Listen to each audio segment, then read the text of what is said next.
Hello, ladies and gentlemen, and welcome to Gentlemen's Club Whiskey. I'm your host, Mark Antimate, the Pontiff of Japanese whiskey and your Tokyo Godfather here. I have yet another wine review for you guys. Today is going to be the Unshackled Sauvignon Blanc 2020 from the Prisoner Wine Company. Now, if you looked at my previous Unshackled review over the Cabernet Sauvignon, I'm actually recording this review right now, subsequently, immediately after I reviewed the Cabernet Sauvignon. You know, I had that one and I wasn't too satisfied with it. I mean, you guys are looking at it on camera right now. I still have a little bit left inside of my glass. I found it, overall, it was adequate for the price, 26 USD.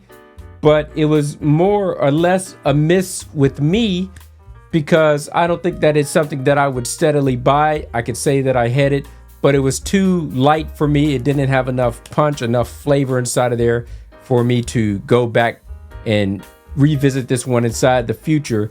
So I'm just going to finish off this bottle, just enjoy it for what it is, but I won't be buying it again. And I said to myself, well, since I cracked this one open, why don't I just go ahead and have the Unshackled Sauvignon Blanc 2020 and review that one. So these reviews are actually being recorded back to back. So we're going to move this glass to the side.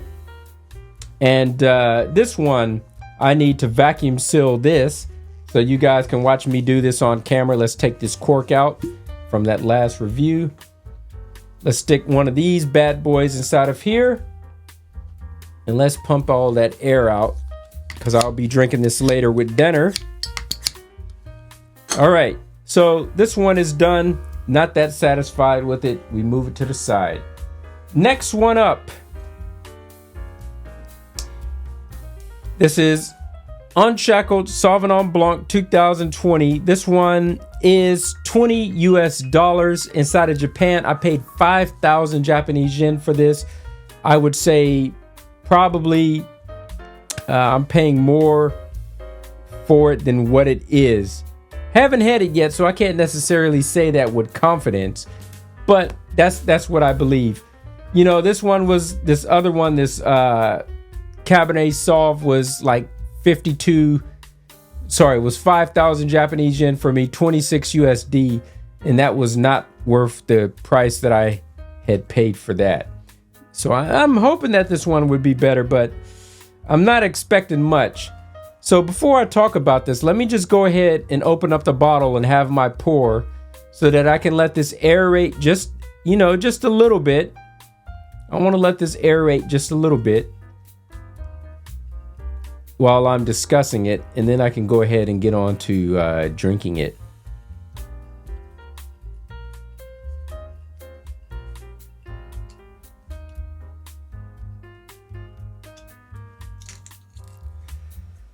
All right, we got that lid cracked.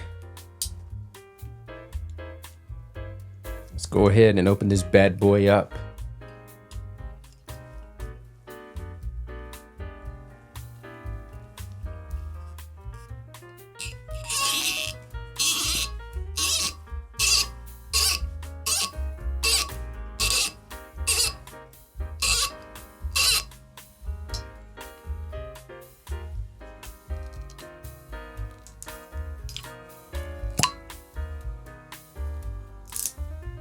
All right, let's have a pour.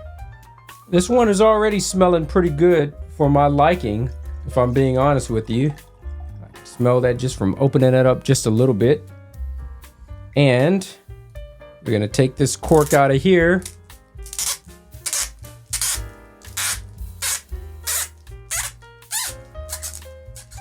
You know, I collect all my corks as decoration. Let me show this thing to you guys really quickly. Of course, I rinsed them off inside of the sink one time, just run them underneath the water really quick. And then after I let them dry, then I go ahead and just throw them inside of this jar. This is my collection of all the expensive wines that I had with friends. You know, these are all memories inside of here. You know, I've had so many now that, you know, when you look at this thing, I can't make heads or tails of what date and what I was talking about But I still remember the friends that I had them with. I just more or less don't remember the discussion that we had anymore. You tend to forget those things once you start drinking, but I still remember who I had them with and who bought most of those. Let's go ahead and put this vacuum sealer inside of this, and let's close this up. Okay. All right. And let's move this to the side. There is some information about this. Oh, let's just talk about this bottle really quickly. Let's get this thing to focus. So this has this very kind of codified look to it. It looks as if it's like a bunch of locks, and you're switching each one of the locks to make like a passcode, and then you can unlock the main lock from just doing the combination is what I wanted to say.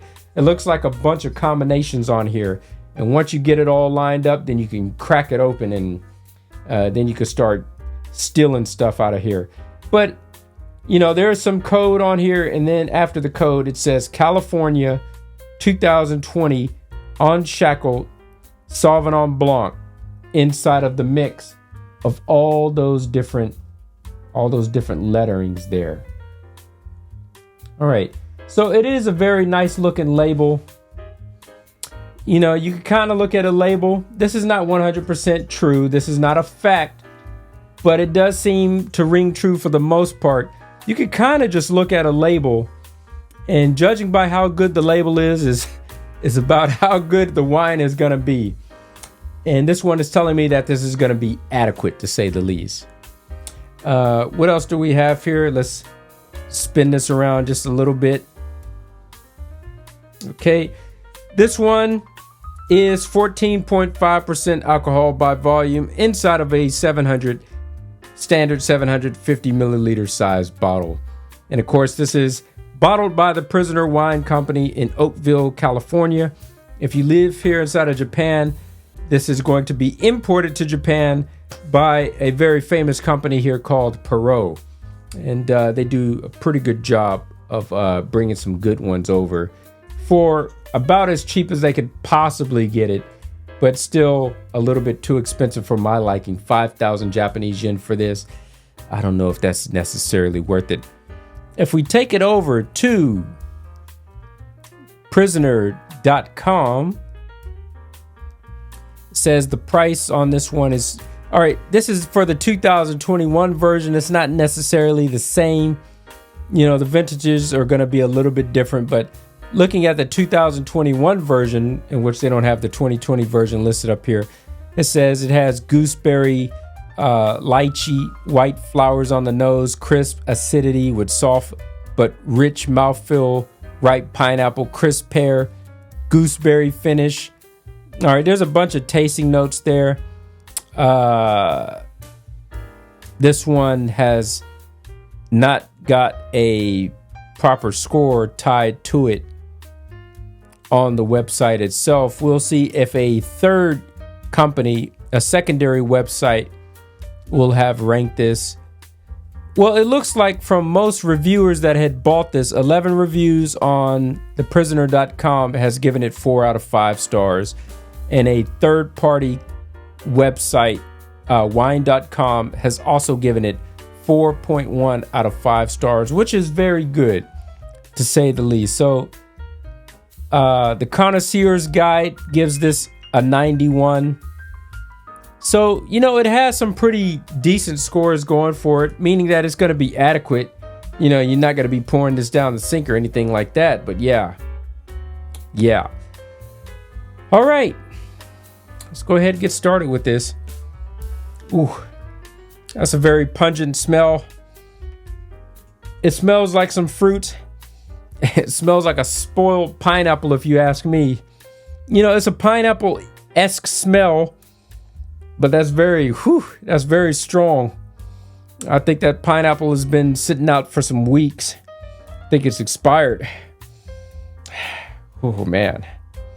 Yeah, that's what I get from that. Let's go ahead and have a nice taste of this. We got a little bit of bubbles inside of there.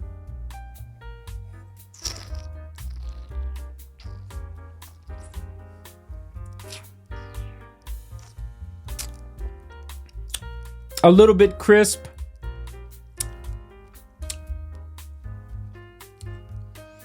Well, it doesn't taste like pineapple, to say the least.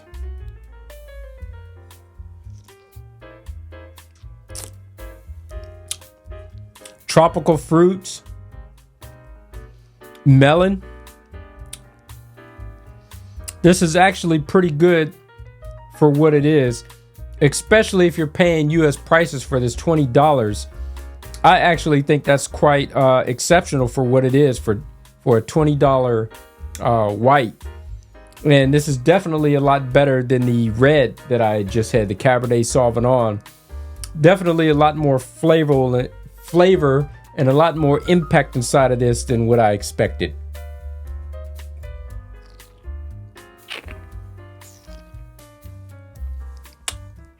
This is full-bodied, and I imagine that for your pairings, this would go wonderful with cheese. Wonderful with cheese, but unfortunately I don't have any on hand, so I'm just gonna have to do without. But this is very good, and I'm looking forward to finishing off the rest of this bottle. I do have both of these open simultaneously, so I guess I'm gonna alternate on days and drink a little bit from each, just to try to, you know, evenly get my fill of them and finish them at roughly around the same time. But this is pretty good.